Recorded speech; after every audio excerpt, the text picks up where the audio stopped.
Thanks for stopping by. I've been on a bit of a journey for the past couple of months to find myself the best case. I wanted something smaller than a regular ATX build without compromising compatibility and thermal performance, which generally comes with the mini ITX ecosystem. So finally, my Asus ROG Z11 arrived. Now I'll be giving you today a bit of an overview about this case, about what you can expect, what it's like inside, what comes along with it, and everything you can expect when it comes to building in it and its performance.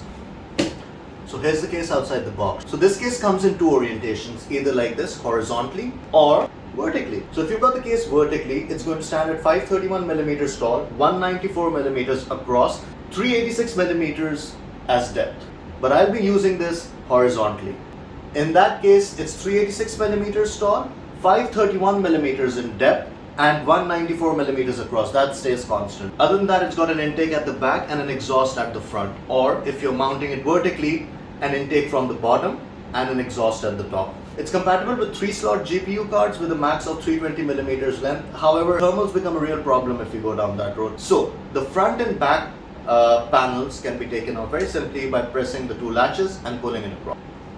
So the front dust filters are held in by screws and they seem to be glued in. So if you want to clean this, you're going to have to wash this whole thing. The front panel comes off exactly the same way, push and pull. Yep, and the same thing with the dust filters in. So again, clean the whole panel, the dust filters don't come off. So the airflow channel of this case is from the back to the front, right? So you've got the 140 millimeter fan feeding in air and two 140 millimeter fans exhausting air. There's of course room at the bottom too for two 120 millimeter fans or 240 millimeter AIO. And of course there are other intakes at the top and the back of the case for the GPU intakes. The way I'll be setting this case up, I'll be setting it up to ensure that we get maximum draw into the GPU air vents to keep the GPU cool. So taking off the front glass is simple. Undo the two screws, lift it up and pull it forward. Repeat the steps for the back.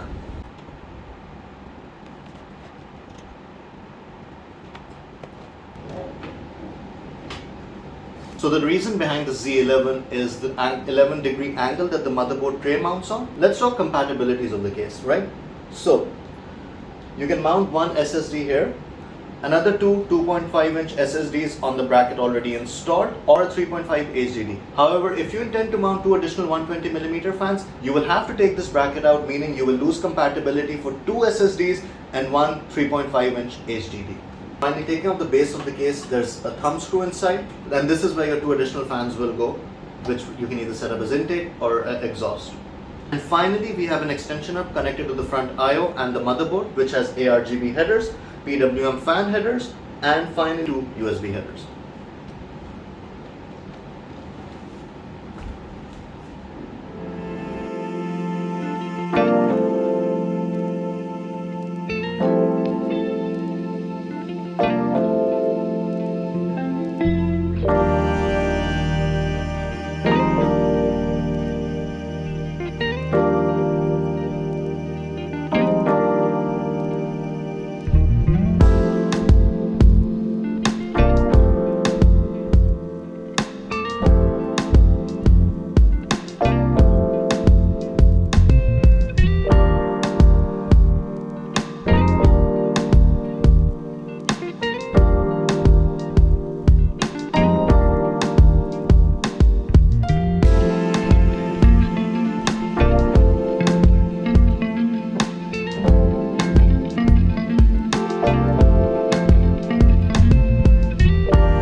Alright, so let's get some thoughts out on this case, right? It's a beautiful case, and that's where it all stops with this. Other than that, there's really not much good in this. It's extremely challenging to build, and the cable routing is a complete mess. Most of the cables don't even reach the hardware that you want to connect to it, and you'll end up ordering more custom cables just to be able to connect them. And that's not even touching on the biggest problem with this case, which in my opinion is the motherboard orientation of this case. So the motherboard in this case in my build was situated at the front, which meant every time I had to plug something in, I had to disassemble the case, take the front panel out, take the back panel out, and plug things in. And then it doesn't stop there. Tie all the USB cables down, because if you leave them loose, they're going to eventually start hitting your fans and causing all sorts of interference. Why anyone would go through this on a PC is beyond me. So despite all of that, I still use this case for 2 months, right? And most of the stuff I do is I play video games on my PC and some minor video editing. The GPU temperatures were ranging between 78 degrees Celsius to 82 degrees Celsius in all of my use. And the CPU temperatures were around the same, hovering around 80 degrees Celsius. Now that's not necessarily bad. I still like to keep my temperatures low, and you have to remember this is with probably the best fans I could put in, the most optimized layout I could have, and my fans running at all times at a minimum of 60% of their rated RPM. Not something I was quite impressed with. Alright, so this case is a prime example of form over function, right? And let me relate this to a real life example. Let's say you go to a party or a bar and you see this really pretty girl or this really cute guy, and you're like, you know what, I'm just gonna go in for it. You ignore all the red flags, you see them drinking copiously, you see them picking fights with everyone, you see them being rude to random strangers, but hey, you know what, they look good, so who cares, and you jump in, and you're in a relationship with them for 3 months. One day you goddamn wake up and they've still got their Tinder profile active, she's sleeping around with a bunch of guys, you like an idiot have been paying her rent, you've been buying her stuff, and you made a fool out of yourself, right? For no reason at all, because she looked pretty. Okay, so yeah, I guess I'm back to the case, right? So, guys, don't buy this case. For the money that they ask for it, you get really little in return. Don't be like me. Don't wake up in 3 months with regret. And fuck you, Rebecca.